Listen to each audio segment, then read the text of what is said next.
All right, let's go ahead and call this meeting to order. I'm the substitute this month. Philip Smith is occupied doing other things. I think we're okay, aren't we? All righty. Perfect. Megan, would you go ahead and do the roll call, please? Ms. Kane? Here. Mr. Donahue? Here. Mr. Larkin? Here. Ms. McLaughlin? Mr. Nicholas? Here. Mr. Shanks? Here. Mr. Smith? And Mr. Turpin. Here. And since the meeting's been called to order, we'll go ahead and move into discussion of business items. The first thing that we have up on our agenda is the minutes of the prior Utility Commission Board meeting. So could we look for any corrections, deletions, or adjustments to the meeting minutes as of February 27th, 2017? Mr. Turpin? On page 4, the fifth paragraph down, I believe I have some suggestion for the wording. Doesn't quite describe what that 4.5% is for. So I'd like to suggest after 4.5%, the words "of revenue" across all utility funds be inserted. And then after funds, do away with the period and say it's for payment in lieu of taxes, period. And then add a sentence: the remaining part of general fund transfer will be rate of return on net assets. I think that better describes what we're doing there. I can repeat that if you'd like. Might be a good idea. So we're looking at page 4 or 5 of the meeting minutes, page 5 of the handout. We're talking paragraph 5 that starts given all of the information. Right. Okay. Go ahead again, sir. So it would read, given all of the information, Thomas recommended an effective general fund transfer of 4.5% of revenue across all utility funds for payment in lieu of taxes, period. The remaining part of general fund transfer will be rate of return on net assets.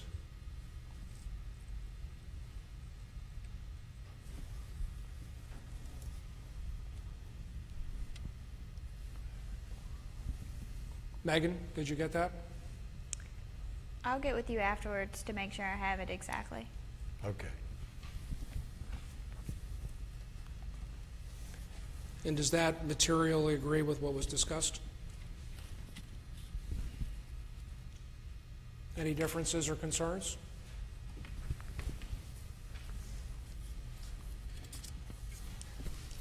Any other adjustments to the meeting minutes?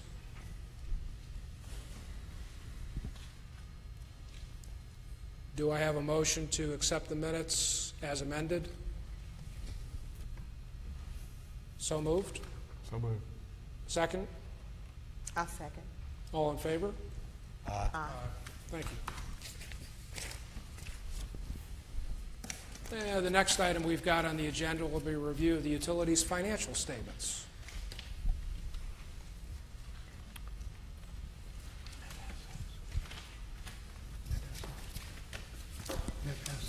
Good afternoon. We are reviewing the January statements today, which is 7 months of the 2017 fiscal year. And first, we'll look at the wastewater, which is page 10 of the agenda. The wastewater fund reports operating revenue of $5.6 million, which is in line with the budget at 57.5% and is very comparable to the prior year with a small decrease of only $11,000. Operating expenses are well within budgeted levels at 48% overall. Total operating expenses show a 9% decrease from last year, primarily in transmission and treatment expenses. This is due to the timing of Severn Trent billings. Last year has one more month reflected than the current year. General and admin costs were down from last year, primarily due to depreciation and general liability insurance. Distribution costs were up from last year because of manhole rehabilitation work. With revenues coming in at budget and expenditures under budget, net income after transfers is reported at $1.8 million, which compares favorably to budget, coming in at 96% of budgeted net income. This also compares favorably to the prior year with a 23% increase in net income. Next is water, which is page 11. The water fund reports operating revenue in line with budget at 58% and $4.9 million, a 3% increase over last year. Operating expenses of $3 million are under budgeted levels at 50% and are less than last year, reflecting a 4.3% decrease overall. This is primarily due to decreases in chemical supplies, depreciation, and the timing of certain payments. After factoring in non-operating revenue and expenses, the fund reports net income after transfers of $1.3 million, which is ahead of budget at 96%. Current year net income also shows a 23% increase over last year, or $255,000. Next is gas, page 12. The gas fund finished the 7-month period with revenues nearly identical to the prior year, with $11.9 million as of January 31st, representing 49% of budget. Year-to-date gas purchases were at 52% of budget. Overall consumption was down 4%, concentrated in the industrial interruptible category, which is an improvement from December, where the consumption was down 7%. Total operating expenses came in at $2.7 million, or 46.5% of budget. Operating expenses are very comparable to the prior year, showing a decrease of about 4%. In fiscal year 2016, distribution expenses were higher because of funds expended to wrap bridge-attached pipelines. General and admin expenses were down from prior year, primarily due to the allocation from other departments. Net income before transfers was $1.7 million, or 41% of budget. Last January, we were at 41.5% of budget. This is $43,000 more than last January, reflecting the decreased operating expenses. The gas cost recovery was an under-recovery of $650,000 at January 31st, but this is comparable to historic amounts. We are still projected to be in a slight over-recovery position by late spring, summer. Electric, which is page 13. The electric fund reports operating revenues of $70.5 million, which is just shy of budget at 57%, but reflects a 12% increase from last year. However, when we exclude the PCA recovery line item from both years, operating revenues will be up 4% over last year. Purchased power costs were slightly ahead at 60% of budget. Overall consumption was up almost 0.5% compared to last year, spread among all customer classes. Total operating expenses of $9.2 million are contained under budget at 51% and are slightly below last year, showing a decrease of 4%, or $338,000. The decrease is primarily in administrative expenses and transmission and treatment due to less bond issue costs, allocation of internal services from other city departments, and repairs and maintenance to generators. The fund reports net income before transfers of $4.3 million and a net loss after transfers of $1.5 million. As you recall, a $4 million write-off of the PCA receivable was recorded in October, which had negative impact on revenues. Removing the effects of this transaction, net income before transfers would be $8.3 million, and net income after transfers would be $2.5 million, both of which would be ahead of budget and better than the prior year. The power cost recovery was a cumulative under-recovery of $9.9 million at January 31st. We do expect to see over-recoveries as we enter lower consumption months where we have not yet billed customers for the power we have purchased. Looking ahead to February, we do recover over $800,000 in project recoveries through the remaining winter and early spring months. Telecommunications, which is page 14. Operating revenue came in at $920,000, which is in line with budget at 58%, but reflects a 4% decrease from the previous year. This is primarily due to the timing of municipal sales. Last year has 1 month more billing than the current year. As mentioned at the February meeting, revenues were down significantly due to the timing of the billing for the school's E-rate funds. This revenue has been recognized, putting revenues back on track with budget for January. Purchase services were in line with budget at 58% and are nearly identical when compared to last year. Administrative expenses are under budget at 45% or $412,000 and are up about $3,100 compared to last year, primarily due to depreciation expense. The fund reports net income after transfers of nearly $241,000, which is a slight decrease of 18% or $54,000 from last year, mainly due to the timing of revenues. Are there any questions about the financial statements? Thought you did an excellent job. Thank you. Thank you very much.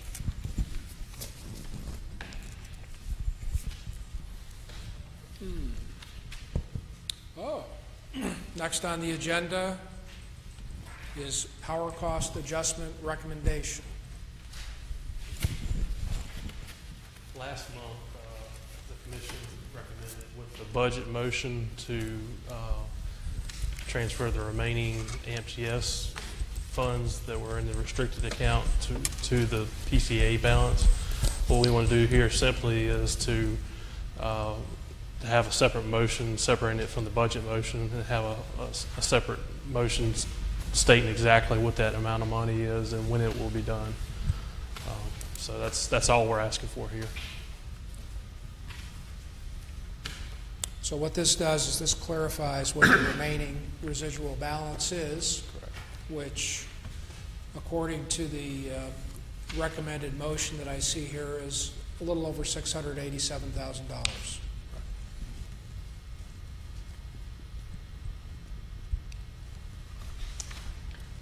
Mr. Chairman, Yes, sir. I'll make a motion that I move that the Danville Utility Commission recommend to City Council to reduce the power cost adjustment balance using the remaining $687,784.13 left in a restricted account dedicated toward the repayment of the AMP-GS liability. Second. Any discussion?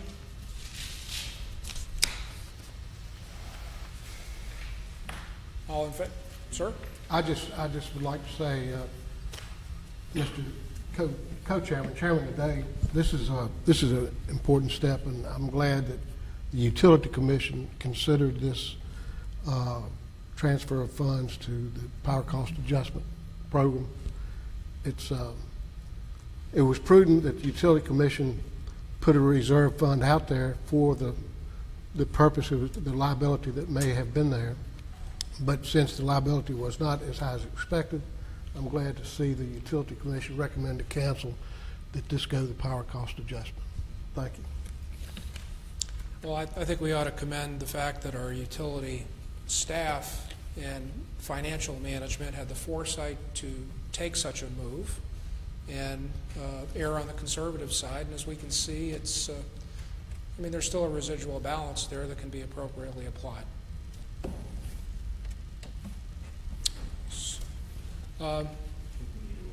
Let's do a roll call. Ms. Kane? Yes. Mr. Donahue? Yes. Mr. Larkin? Yes. Mr. Nicholas? Yes. Mr. Turpin? Yes.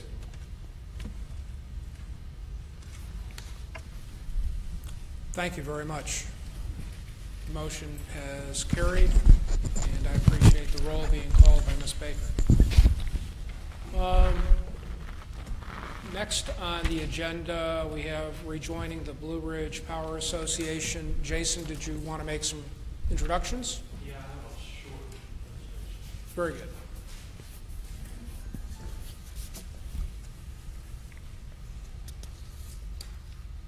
I want to start off by introducing Alice Wolf. Many of you knew Dwayne Dahlquist. Dwayne retired as general manager, and Alice Wolf has taken over in his spot. So I'm going to make some comments and then ask Alice to come up and make any comments that she feels are appropriate. But Blue Ridge is a joint action agency very similar to AMP. We were one of the founding members back when it was formed, I think in this very room in 1988. Is this where city council chambers were in 98, or was it across the hall? I don't know. It was in here. So it was formed in this room with the city of Bedford, Richlands, Martinsville, and it also includes Salem, Radford, and Central Virginia Electric Co-op. So Danville joined in 1988 and were members up until 2007. Approximately meters, if you consolidate all the meters from all the municipal utilities, there's approximately currently 80,000. If we were to look to rejoin, that's what the motion is at the end of the presentation, we would add our 42,000 electric meters to that total. So Blue Ridge would be a total meter base of 120,000 approximately. Again, some of the history. Blue Ridge has helped us over the years with different issues. One was being able to source power outside of the Appalachian power territory up until the early 90s. We were only allowed to purchase power in the Appalachian Power Service territory. They also helped us form our first telecommunication operation to allow municipal electric utilities to form MLECs, or municipal local exchange carriers. There's a number you can see. I'm not going to go through each one of them, but there's a list of accomplishments over the years through their staff that have helped us with different issues. We are members of AMP. AMP helps us with some of the national issues, but joining Blue Ridge would help us more with the Virginia localized issues that come up more in Richmond, and as well as the federal issues as well. So it gives us greater oversight, and by joining this group, it would give us a bigger voice in those two areas.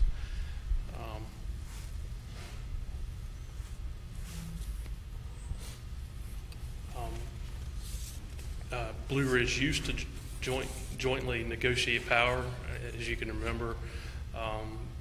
Danville had a nice power contract with Synergy that expired in 2007.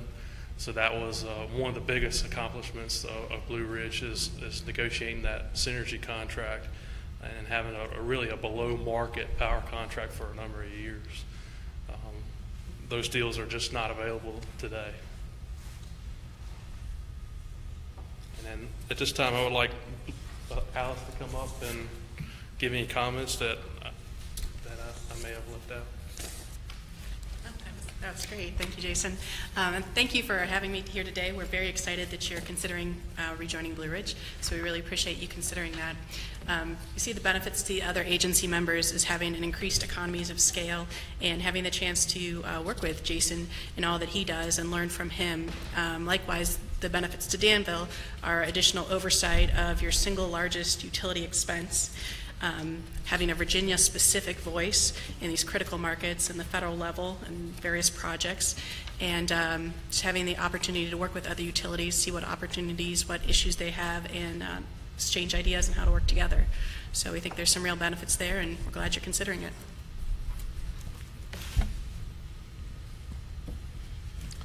Yes, I'm happy to hear that we're considering this joining. I've always enjoyed our relationship in the past with Mr. Dahlquist, and of course enjoyed the fact that you guys were located here in town at the time too. Where are you located now? So we have a rather unusual arrangement where I'm headquartered out of Salem, Virginia. I am an assistant who sits there out of Salem's electric department. I actually previously worked at AMP, so I have about 7 years industry experience from there. I most days work out of my house in Ohio and then spend at least 1 week a month in Salem. So you're in Ohio, and you're working for Blue Ridge? I do. But you were employed by AMP? Previously. Okay, all right. Okay, thank you. We look forward to hopefully a positive relationship. Thank you. I had several questions. In terms of the service, so I understand a little bit better. Now, I know at times there'll be cases at FERC that we need to be a part of. Do you have someone to attend those hearings and represent the entities of Blue Ridge, or do you have to hire an attorney or someone to be there, or just how does that work exactly? Sure, it's a very good question. So typically when there's a case at FERC, there's a number of different entities affected, and so those different entities would join together and form a single litigant, and usually we would hire one lawyer to represent us. So it could be the case where I would actually go and represent Blue Ridge members before FERC. It would just depend on the needs of the case that we're discussing.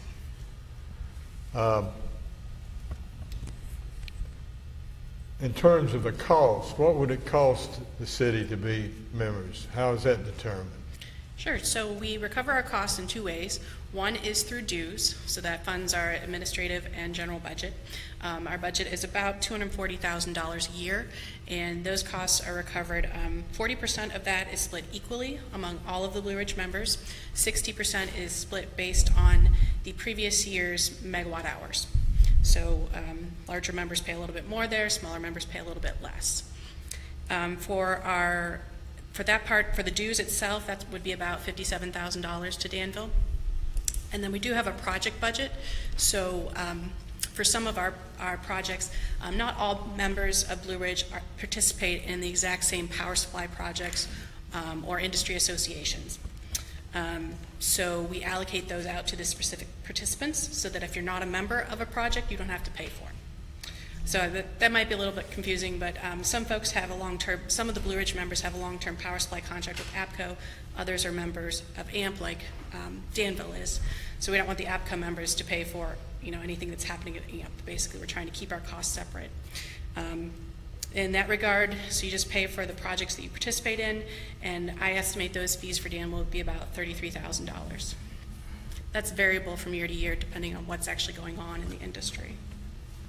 So about 100,000 total. Shy of that. And some of these projects that she's speaking of, we're doing on our own, and what would change in that, we would do them as a group. The idea about a joint actions agency is we all face the same obstacles, so we join in a group effort to face the same issues and hopefully save on the economies of scale in pursuing those projects as a group rather than as individuals. If you have to go and hire an attorney to help with the FERC case, that's going to be an additional cost over and above these figures you quoted, or is it covered in that? It's covered in that. So that $33,000 of the project budget that I mentioned, that's actually primarily engineering and legal fees, and a little bit of my time as well. All right, thank you. So if I'm hearing the discussion correctly, rejoining will cost us approximately $100,000. Is that in the budget that was approved last month? It is. And is that $100,000 a year, roughly? All right. And then give me a little history lesson. Why did we leave? Just to have that expertise is something we don't have in-house. When all these different issues pop up, we have to react very quickly. And to have that resource available to us is something that we need on hand. Yeah, but that's not the question. The question is, we founded this, or we helped found Right. it. Why did we? And at this point, we're not a member. Why did we leave? Because we were under understanding that American Municipal Power would provide that role, and AMP has 9 states to look after. This would be a specific oversight of just Virginia. AMP still provides us some assistance as far as in the federal level, but this would be a greater assistance in Richmond and at the local level. Okay, so when did we join AMP? 2007, and that's when we left Blue Ridge. So we left Blue Ridge when we joined AMP, thinking that AMP would provide the Exactly. services that Blue Exactly. Ridge does. Exactly. That's correct. All right. And it's your opinion that AMP has not provided the services that Blue Ridge can? Their main focus is providing power supply, and really secondary is providing oversight in federal issues, but they do a good job in that.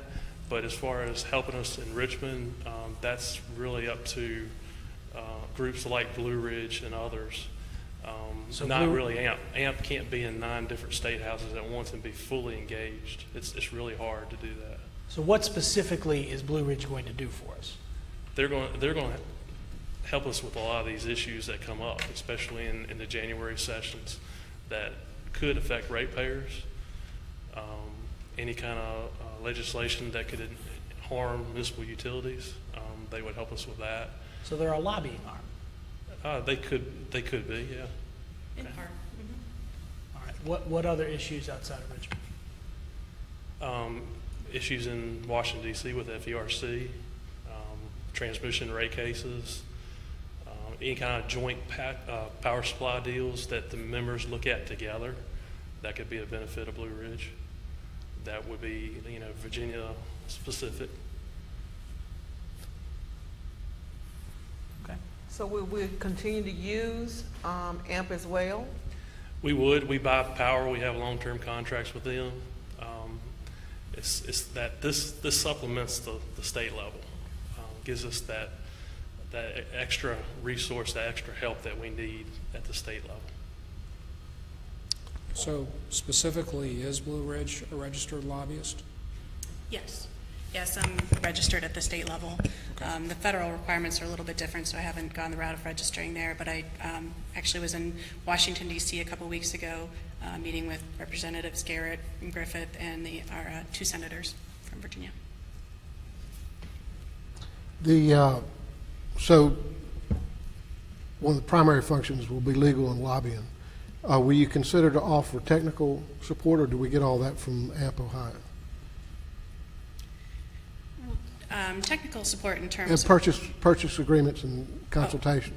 yes, absolutely. Okay. Absolutely. To the extent that folks want to look at a new purchase agreement, I have experience in that and have already done that for some of the Blue Ridge members. So, yeah, absolutely. I believe GDS associates work with a lot of your other members. So joining together, they have a little bit of oversight. And in addition to our consultants, you look at that and give some guidance on that too, I think, in purchase power, right? Absolutely. Absolutely. We do work with GDS and appreciate their expertise as well. And that would be a goal, is to consolidate our interests, because we have the same goals and issues as Martinsville and Radford and Salem and others. Yes, sir. Yeah, I just wanted to say, last couple of years in the General Assembly, we have been, or municipals have been subject to considerable scrutiny. So I think it's a smart decision to have someone other than AMP Ohio, who has numerous states to look after, have somebody locally, Virginia-wise, looking at the legislature. Because there has been a lot of activity, particularly the last 2 or 3 years, and look forward to your protecting our interests there. Thank you. What exactly did Blue Ridge do for us between 98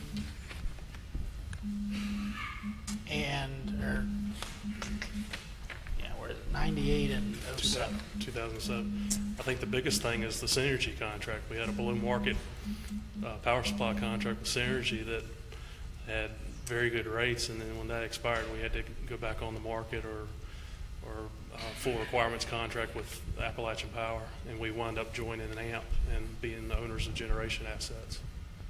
So that was one of the bigger things. There's a list of other accomplishments. Yeah, that's what I'm looking at. I'm looking at in 98, they secured that 7-year Synergy contract that you just referenced. What between 98 and 07? That seems to be where the accomplishments stop. Well, I wrote the presentation, and there are 2 things that I always hear come up, and kind of as Dwayne's retiring, the 2 big things they talked about was this opening up of power supply from other entities other than APCO, and then the Synergy deal, which lasted until 2005 or so, so it was a good 7-year contract. In between that time, there was the work on municipal broadband. I think that was a pretty big deal for Danville at the time. In addition, in 2005, there was a significant request for proposals that went out and looked at all the different power supply options. How were different members going to replace their power supply with the Synergy deal ending. So that was a significant look and piece of work at that time as well.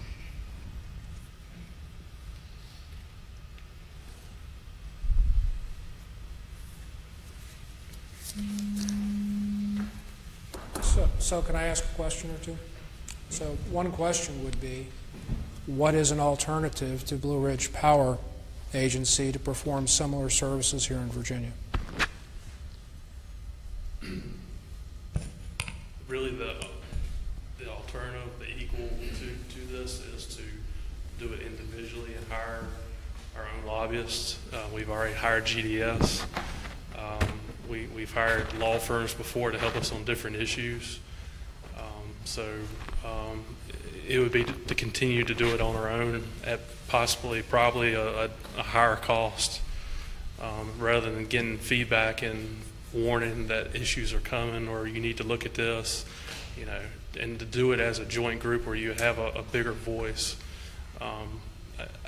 Danville is a large municipal utility, electric utility, but doing it as a group will gain us more weight in Richmond. Have we looked at whether it would cost more to go on our own?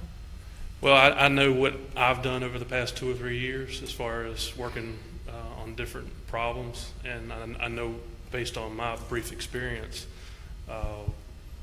what it's like to do it alone as an individual municipality.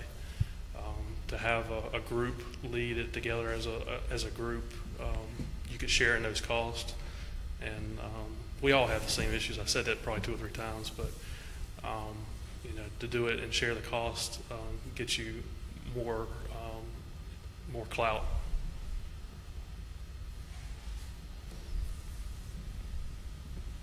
Is ODEC possibly an option? If we were a cooperative, I think. We're a municipal electric utility. So are we looking at this just at from the electric utilities perspective for Yes. Blue Ridge Power? Yes. Okay. But as you can see, as our past accomplishments, they've helped in other areas.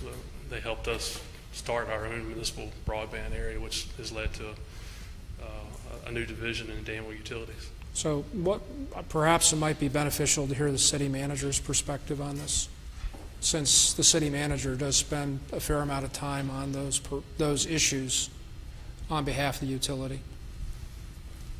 Well, I do rely a lot on Jason's recommendation and expertise in this area, and with regard to getting the help with Blue Ridge to be able to collaborate with others and be able to get help in the General Assembly, it would be important to be able to do that, and like Jason says, together with one voice, be able to advocate. We do that in other areas in the general fund as well.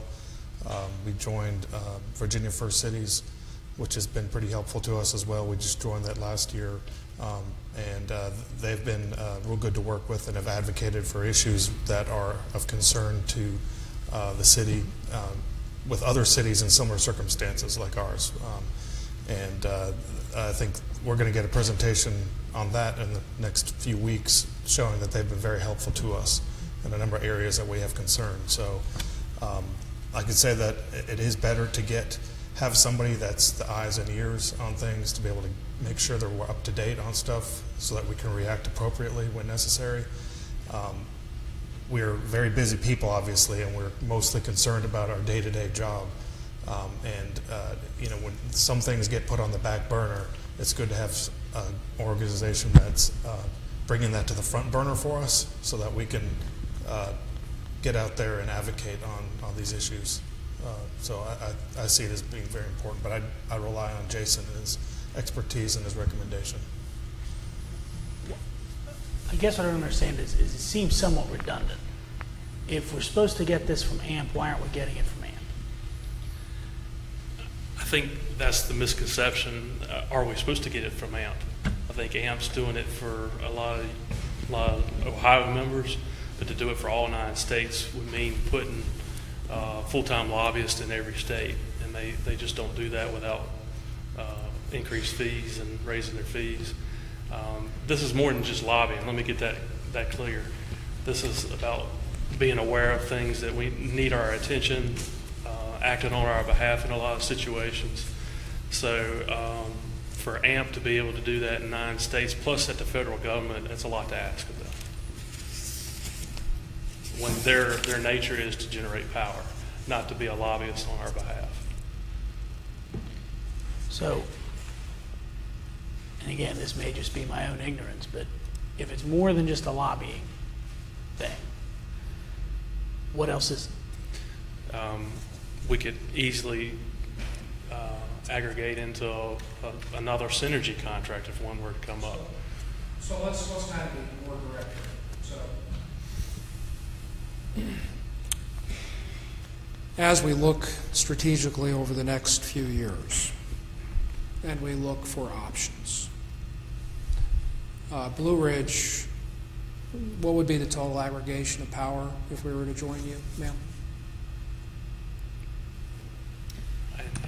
Can you repeat that? What would be the total aggregation of power buy if we were to join you, and if all buying was going through your organization?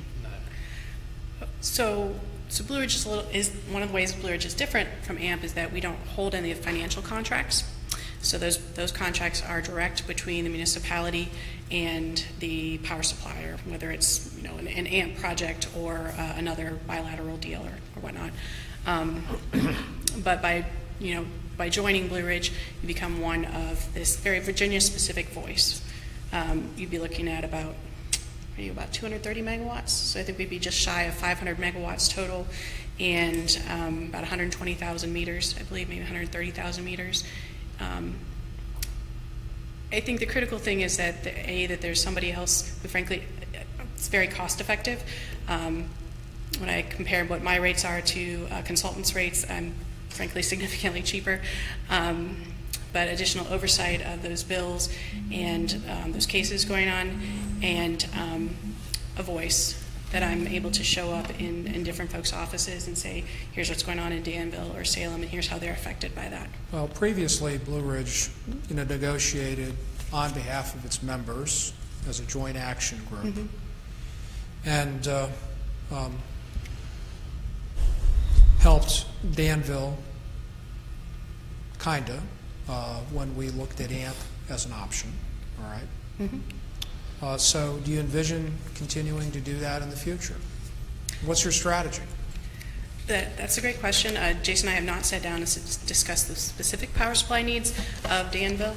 I don't know if you have thoughts on that. I do look for Blue Ridge to assist us in advising us on any power supply decision. Granted, we're 60% locked in with AMP resources. We have 40% that we have available coming up in future years, but we're doing that now with a few projects coming up. So, well, down the road, we might be able to divest ourselves of some of those contracts if markets change a little bit. Is that not correct? Could possibly things change in the Perhaps. future. Yeah. Well, and frankly, that could be something that I could assist with. I mean, AMP is not going to be in a position to help you divest of anything. No. That's my point. Yeah. That's not necessarily an easy thing to do, so I don't want to give you hopes up there. But we can work jointly with perhaps 500 megawatts of total buying power versus 260 today.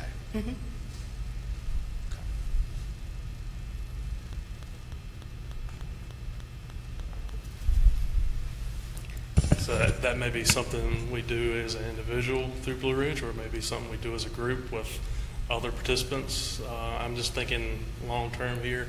If there's better resources out there, we certainly want to evaluate them and consider them for the betterment of our ratepayers. Specifically, legally, in AMP's contract with us, what is their obligation in terms of lobbying at the state level and representing our best interests? I don't believe there is any. They do have a part-time lobbyist in Richmond, but we rely on Blue Ridge, and they're treating us more or less like a unofficial member right now, but Blue Ridge and MEPAF, if you're familiar with MEPAF, Municipal Electric Providers of Virginia.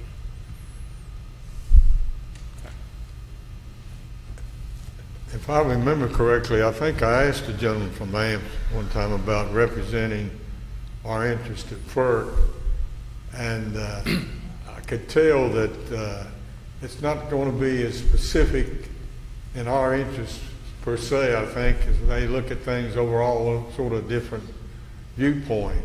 So we really do need, I think, to have another voice and concern at the FERC level as well as the state level. Because our interest isn't always going to be what AMPS is. So That's one of my concerns. I think they do a very good job. They are covering 9 states, so and they are very Ohio specific since that's where they were founded.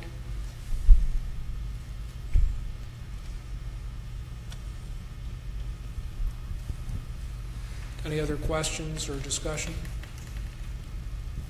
from the commission?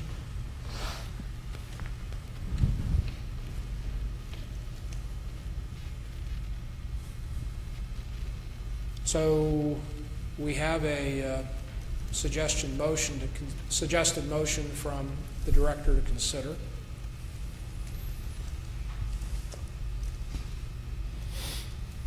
I'll make a motion. Move that the Danville Utility Commission recommend to City Council that the city rejoin the Blue Ridge Power Association effective July 1, 2017 in order to provide additional power supply, oversight, and recommendation to the city of Danville. I second. Have a second? Any further discussion on this? Any commission members were on this commission when we were part of Blue Ridge? I mean, help me understand further why this is necessary, or a necessary expense.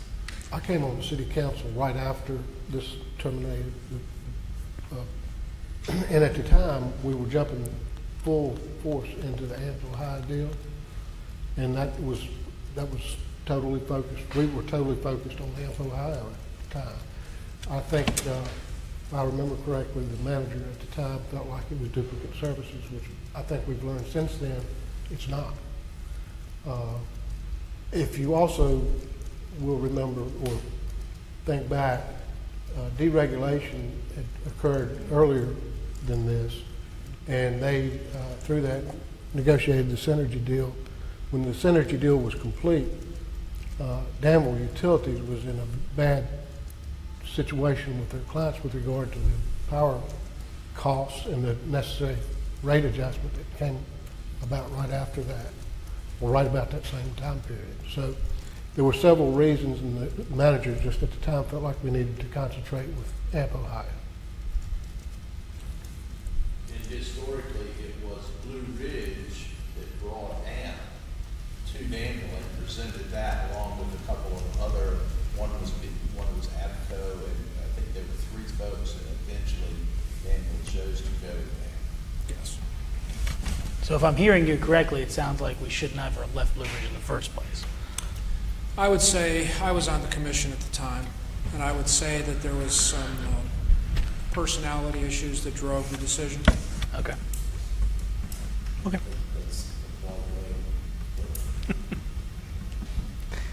Fair enough. That's my discussion. Thank you. But clearly, we're in a position now where we don't have the type of potential buying power that Blue Ridge can put together, plus some advantage of load usage through the day that might be attractive that we currently don't have. And certainly things in the General Assembly move very quickly, and one has to stay on top of it. And being in a business like I am, where I have to, unfortunately or fortunately, pay attention to the General Assembly, and do not have the luxury of having this type of an option, view that this is really probably not a bad idea.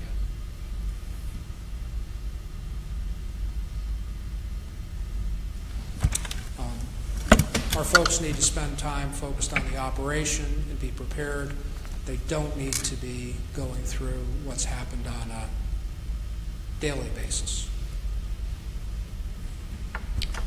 You've convinced me. Do we need a roll call on this one? Ms. Baker? Kane, Yes. Mr. Donahue, Yes. Mr. Larkin, Yes. Mr. Nicholas, Yes. and Mr. Turpin. Yes. Thank you. Next item on the agenda is hydro renewable energy credit strategy. I'll take this Wow, one. that's a mouthful. So, kind of give you some background on RECs, or renewable energy certificates, credits, green tax, whatever you want to call them. A REC is equal to 1 megawatt hour of generation from a renewable asset, whether it's solar, wind, hydro, whatever, biomass. They're valued differently based on the generation. Solar is a little higher, but they're a commodity, just like the electricity, and can be can be used to offset natural gas and coal-fired nuclear generation, and can be sold in other states that have value for them. Virginia currently does not have any value for them. They have a renewable energy goal. 29 other states have standards that they have to meet. Maryland and Pennsylvania, North Carolina have them. So last month we took over the generation from Schoolfield Hydro, and I also have a guest here, Mr. Ken Nelson. His firm, he's a broker that manages renewable energy credits. That's what his firm does, and they have had that contract for a while. But we're looking into possibly not only monetizing the Schoolfield Hydro, but also Pinnacles, our SEPA, which include Philpott and Kerr, and anything renewable that comes down in the future, possibly our solar farm once it's operational. So we would like a motion to sell these for a minimal of $2 a REC for 2017 and 2018, hoping that they will get a much higher value. This is, I believe, money that we've been leaving on the table for several years because we haven't pursued selling RECs, but they have value. They're a commodity. We ought to market them as much as we can for places that they can be used. But I want to introduce Ken, give him an opportunity to make any comments and answer any questions. Thank you, Jason. Thank you. Thank you, everybody. I'm glad to have a chance to talk to you today. Our business, Jason said we're a broker. We view ourselves a little more as an asset manager. We work with a lot of different municipal and cooperative clients, industrials, universities, different types of renewable assets that have some sort of credit that they can use as part of these programs that different states have implemented. So in the case of the Schoolfield project, we worked with the previous owner for the past, since 2008. And as part of that, we have actually sold most of the credits that will be generated for 2017 at a price well above the current market. So basically, we sold them back in 2014 for $15, to give you an indication, and the current market for those is only about $5. So the good news is for 2017, you have a great source of revenue already locked in. Now, the thing about these different programs, because all these different states have different drivers, different eligibility requirements, we're constantly monitoring new legislation and changes in these regulations. And in fact, just in December, the District of Columbia and the state of Illinois both passed new legislation.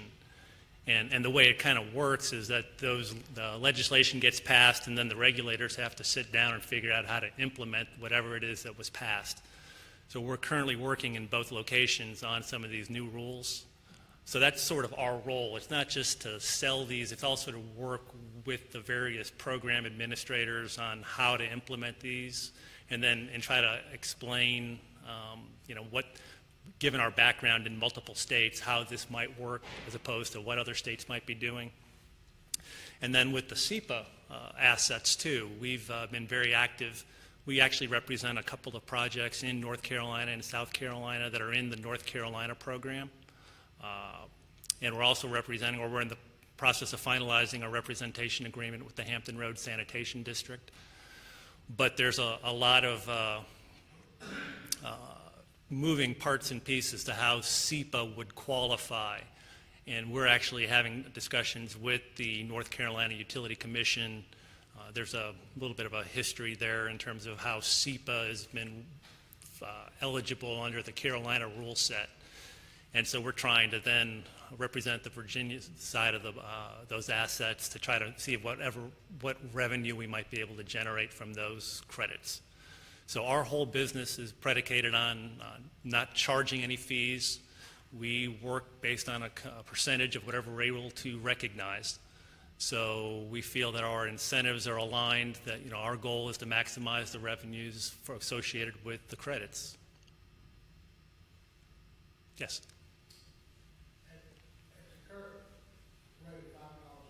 REC, what would that mean for Danville at the Hydro Schoolfield plant? What's the bottom line dollar?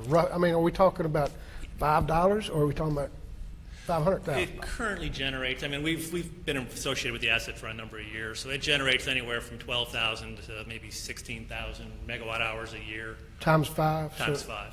So but this year, you're getting it times 15. So we're not talking about a great deal of money for the utility. Well, for 2017, it'll be about 188,000. And a third of that if it goes at $5. Right. How is I noticed Dominion has got a new deal going on some wind turbines. Right. How do wind turbines, how do they stack up in the REC market? The wind credits tend to be eligible in a greater number of programs. So it always gets a little tricky. They are eligible, for example, in New Jersey and Pennsylvania, some other states that, each of these programs have different buyers, different supply-demand dynamics, so the values can move independently. So, but hydro, there are certain states that recognize the value, especially of smaller hydro assets. And then really the question is going to be with SEPA, how do we work? There was a very complicated case in Carolina that actually allows for the Carolina municipals and cooperatives to have a credit for any megawatt hour delivered by SEPA.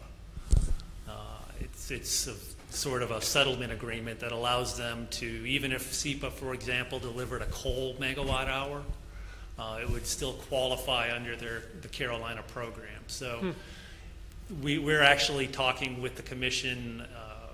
We may have to go on a more formal legalistic route and have a request for declaratory ruling filed, but we're having those discussions right now. Well, this might be a question for you, Jason, but why are we setting the minimum price at $2 a rec? It's really just a starting point. If we weren't able to achieve the $2, we would likely just hold on to it and try to sell it later if the market has changed or if legislation has changed. We can actually sell 2017 recs next year, but they're likely not going to be as valued as much as they get older. Okay. But we would But like to get. what are they currently? What's the current market value? Well, it varies based on the kind of generation and the how well maintained. If it's run of the river, it gets a higher value than a Right. plant So like give me a snapshot of what they're worth now. Our assets. Schoolfield's going to be valued higher than Pinnacles. As far as SEPA, I think Philpott is valued higher than Kerr Reservoir. So it's based on how well it's maintained and how old it is. And if it's small hydro, if it's below a certain limit, the amp hydro, the new amp hydro is not valued as much as Schoolfield hydro is. So if, for example, we made a motion that the minimum price is $4 per rec, would that jam you up or would that be a positive? No, it would just make it little bit harder on us, but it's certainly obtainable. Thank you. Jason? We've never done this before. City, Danville, is that right? Not in my knowledge. And we said the length of the contract is going to be 2 years. Are we entering a contract for a time limit? Is it 2 years? We would like to go ahead and start marketing 2018 recs and working towards, instead of having to come back to the commission every year. Well, I'm just trying to get an idea of what we're obligating ourselves to for 2 years. Is that right? Is there any risk that we might need these later for our own purpose? I don't believe that Virginia is going to change their stance on renewable goals in 2 years. I think if they would do it, it would probably be 4 or 5 years out at least. So I don't believe that's going to be an issue. But we will need to watch that and not commit to something too far out. Right. I think 2 years is safe. 2021. You agree? Yeah, and I was also going to mention that Dominion is currently purchasing these credits as part of their voluntary obligation, sort of a oxymoron, but they are actually complying with the Virginia goal, but those credits trade at roughly 25 cents to maybe 40 cents. So you're still much better served selling into the other programs at the higher levels. This is a little off topic, but can you just briefly, I did not realize we had any interest in Philpott and Kerr. Through SEPA, which is Southeastern Power Administration, I believe they're changing their name, but we call them SEPA. Most of the Virginia municipals have a share of that and a lot of the cooperatives. So we have 5.6 megawatts of generation share between the two reservoirs. Which is actually more than Pinnacles and Schofield It's more combined. than Schofield, but less than Pinnacles. Okay. Yeah, that's right. Pinnacles is 7. Are we getting a similar treatment from AMP for our run-of-the-river assets on the Ohio? They're considered large hydro, and they're not valued as high, so we're getting 50, 75 cents per rec, but we are getting them. Revenue, yeah. So, any other further questions or discussion?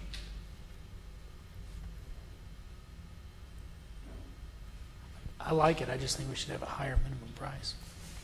Well, if you want to make the motion, you can start from there, Michael. I move that the Danville Utility Commission recommend to City Council to sell the renewable energy credits associated with the generation at the Schofield Hydro Plant, Pinnacles, and the city's share in the Kerr Philpott generation for a minimum of $4 per rec for calendar years 2017 and 2018.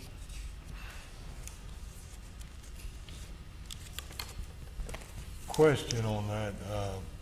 Does that hurt us to be competitive to sell these units by setting that minimum level too high? The one concern I have is I think that this won't be a problem for when Philpott comes back, and it's definitely not a problem for Schofield. Some of the other, the Kerr, and we're in discussions with both SEPA and some of the other folks because of the unique aspects of the Carolina ruling. If we could get a larger allocation of the Philpott generation, it would help. My concern, though, is that we might not be able to sell the Kerr recs, given it's a different size, it falls into a different category. That would be my only consideration. What's the highest you think you can reasonably sell it for? The Kerr? Yeah. It would be probably 50 cents to $1. Okay, so you don't think you could even make the suggested $2 per rec on the Kerr? I think the thinking was that unless we could achieve that $2, it's just not worth the effort. Or maybe it's better, more valuable to retain them, because the other thing about these credits, to some extent, they do go backwards. They monetize. So we may be able to, and that's another thing to think about, is when we do get the SEPA assets resolved, there's a chance we might be able to generate credits stretching back. In some cases, we worked with the city of Chicago and got them crediting like 3 years prior. Now, those aren't worth a great deal, but it's, found money in the sense that it's, money you otherwise probably wouldn't see.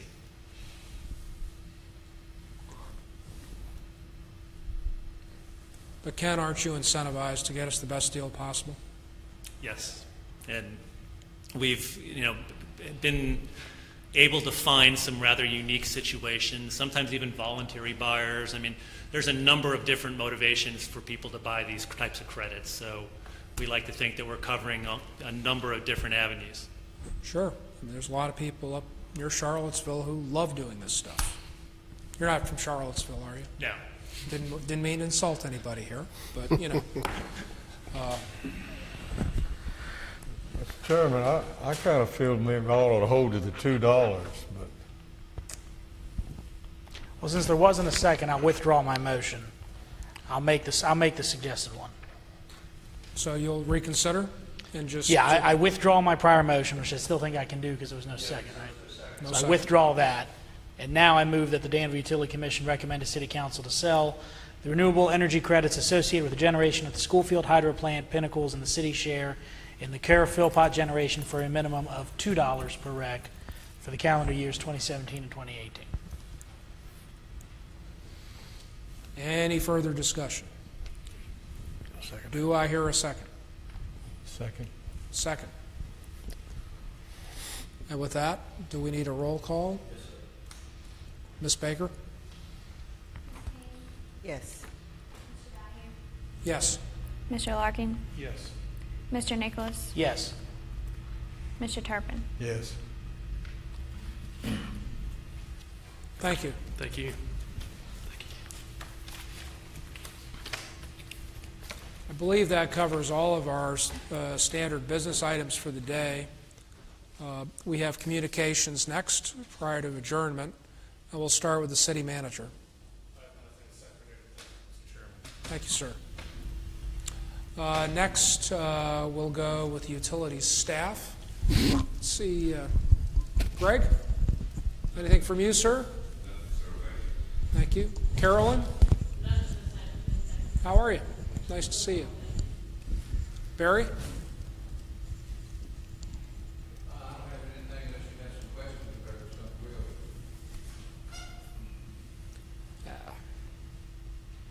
Just give you one piece of information. We're working with Goodyear on the supply of the industrial water to that facility. We've had some pumps to go down. Oh, appreciate that. So we've had to supply them with potable water in the meantime while we fix those units or replace them or whatever we do. And we're working with them on some other things in relation to that too. Super. Well, they're a pretty large employer. Yes. We want to keep them running. Yeah. I think also.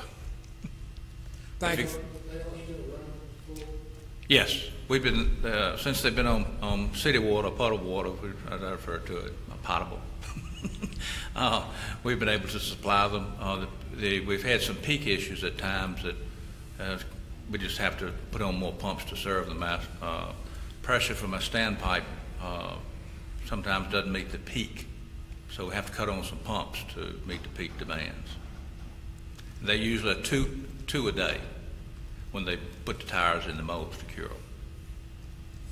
But so far we've been able to supply them with the potable water, but we do have a diesel-driven pump on site and operable.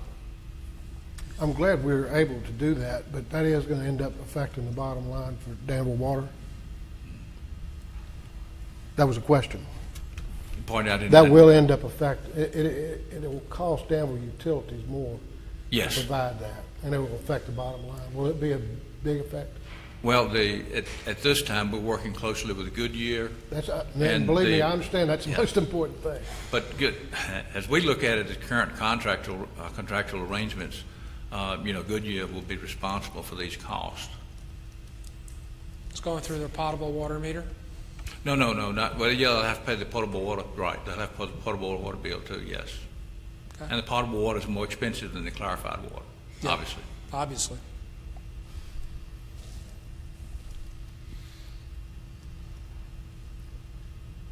It's my understanding that at this point we could serve them with the clarified industrial water using the pump, but Goodyear has elected to continue to get potable water at this point. So it's their choice at this point to continue with potable water, but we have the ability to serve them industrial. That's correct. They hadn't. We're trying to work with them on cost. Whichever is least cost method, we'll certainly serve them with either one. But right now, we think the potable water is probably the cheapest. We don't know that. We hadn't done any figure. In fact, I hadn't even got any cost on the rental of the diesel-driven unit yet. We just got it installed on Friday. Are you going to replace the pumps that's out of service, Barry? Well, we're going to look at them, see if they can be repaired. We also need to look at Goodyear and what their needs are, because their needs have increased evidently over the years, and so we need to be sure that we need bigger pumps. We don't know yet. We've got to work with Goodyear on that. But the first logic is to repair what they have if it's repairable and it's cost effective. If it's not cost effective, we'll buy new units. The problem is buying new units, you have a longer delay time because delivery of new equipment is pretty bad because they're not shelf items. The way the billing works on that, from my understanding, and y'all can correct me if I'm wrong, but there's a true up at the end of the year that Goodyear actually pays for the cost of maintaining the pumps. Mm-hmm. We maintain the pumps, but they pay for the cost, any associated costs. So right now they're paying for the rental of the diesel unit and the cost associated with operating it. So hadn't really worked out which one's cheaper, potable water or diesel pumped industrial water. That's what I'm hearing. Right, that's correct. But both options are on the table. They can get industrial water. Sounds like they have choices to make, and you're giving them all the types of service that we would expect. Yep. Super. Thank you. Thank you. Thank you.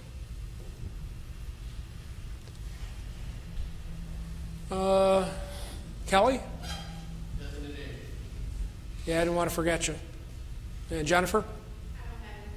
Okay, very good. Commission members. Michael? Where are we on taking credit cards at point of sale at the Charles Harris building, as well as one line for each transaction, as opposed to having to go to one line to find out how much my balance is and then go in another line to pay for it? Maybe Michael could provide the update, if you don't mind.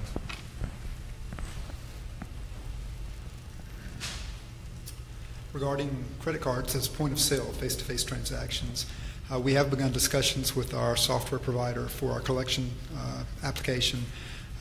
They do have equipment that we are looking at that could be installed at the teller line. It would be much like what you encounter at a retail store where the customer actually swipes their own card. So we remove the liability of taking a customer's credit card and being responsible for that information. So we are actively looking at that. As far as face-to-face, and my knowledge about credit cards in general is that they'll be accepted starting in July with an absorbed fee, so the customer will no longer be paying that transaction. Right, I know, and I know we approved that, which is great in my opinion. I'm wondering. Yeah, I'll keep you abreast as we move forward with it. Do you think July could be a rollout for that as well? There are several things. I know part of the timeline was getting the new customer portal in place, and that's gone live now. There's still some tweaking that needs to be done there, but that is the next step in the timeline after we get the portal settled. So I don't know if it'll have to be done by July, but sure. What's the timeline on the portal? The portal is active. The portal went live in February, so you can register for that. You just need your account number. Great. And once you register, you have your own username and password. That's great. That's awesome. Okay. And the last question was if I forgot my bill or I lost my bill and I don't know how much I owe, and I don't have an online account, when I go to the Charles Harris Center, getting it all done in one line, talking to one person. We are examining customer service from all aspects. You still have to go to a clerk to get your bill reprinted before you can approach the teller line or cashier line to pay your bill, but we are examining the customer service experience there, so we'll make changes as we can. Well, I'm happy to hear there's progress on these issues, so thank you. That's it. Thank you, Mr. Nicholas. Ms. Kane? Mr. Turpin? Yes, a little follow-up from the last couple of meetings we've had about this rate study, and I think they've done a good job establishing our payment in lieu of taxes and our rate of return on our assets. And of course, they've got those other factors that we look at, debt recovery and our reserve balance, that kind of guide us in terms of needing a rate increase in the future, more than just looking at cash flow. Right. As I studied on that a little bit, since I'm not going to be here in the future, when this rate thing comes up again, I'd just like to caution that when we look at that rate of return number and we compare it with the target rate of return, we always kind of look at it and say, well, if we're below that, we maybe need to increase the rates or increase the contributions. But you know, that can go the other way too. For instance, when we determine the amount of contribution to the general fund, it's done by a different method. It's related to net assets, but you're coming in from a different direction. So you could, if that rate of return number gets higher than that target number, it may be that we've contributed too much to the contribution. Right. Everybody follows that. Yes, sir. So I just caution you that can work both ways, and we need to be reminded of that. It's the kind of checks and balance there. Whether we're contributing too much of the contribution through that 5-year average method, it could get above the target number.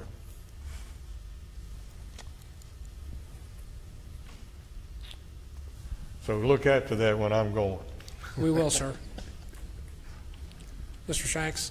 Yeah, a couple things. I want to congratulate Jason. I believe he is now, or will soon be officially a member of the board of AMP Ohio? I've been on the board for several years, but officially now I am. Yeah. Officially? Yeah. Can you, for the benefit of anyone watching tonight, can you just give a brief description of your responsibilities? That's a pretty big deal. AMP Ohio is a large corporation or large entity, and it's a pretty big deal. Can you just briefly? Mm-hmm. I sit in the Virginia seat, so I represent the 5 municipals that are AMP members, and I was elected by that group, so I vote on their behalf as well as Danville's interest. But I'm there serving the Virginia seat and one of the 21, I believe, board members on that board. Okay, well, good. It's good to. I didn't realize you'd already been on there, but it's good to have you on there, and it shows surely shows a great deal of respect that the other Virginia utility have for you. So, congratulations. Thank you. Second, just a question: if you would consider, we were talking about the RECs a little while ago, which brought up the subject of Dominion's newest attempt to include wind generation in Virginia. And we have assets in areas of Virginia that may prove to be an option too. And I know there's always a day-to-day consideration of the pinnacles as far as, what's best. And I would hope that as you continue to operate the pinnacles and continue to consider various options, hopefully you'll consider that in the near term, because I don't know where wind is going, but we do know that would also be in our benefit in terms of transmission and congestion, I believe. So being in our footprint, am I correct? It would be very similar to the hydro resource. It would be behind our meter because we have a dedicated transmission line to the plant. So I'm just asking you to consider that, throw that into the equation, and give it some serious thought. And if 5 minutes of serious thought says it's not worth considering, that's fine. I'd like to see something down the road on that. We've looked at it in the past couple of years. I have some information to share with you. Okay, thank you.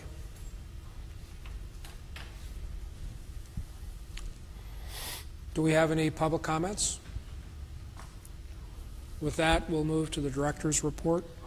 The only thing I have today is next month we're putting together a year-end review of where our financials will be.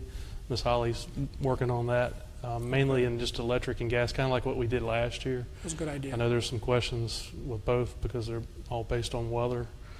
So we'll provide that in detail for next month and answer any questions. Super. And do I hear a motion for adjournment? And accepted. Thank you. Thank you.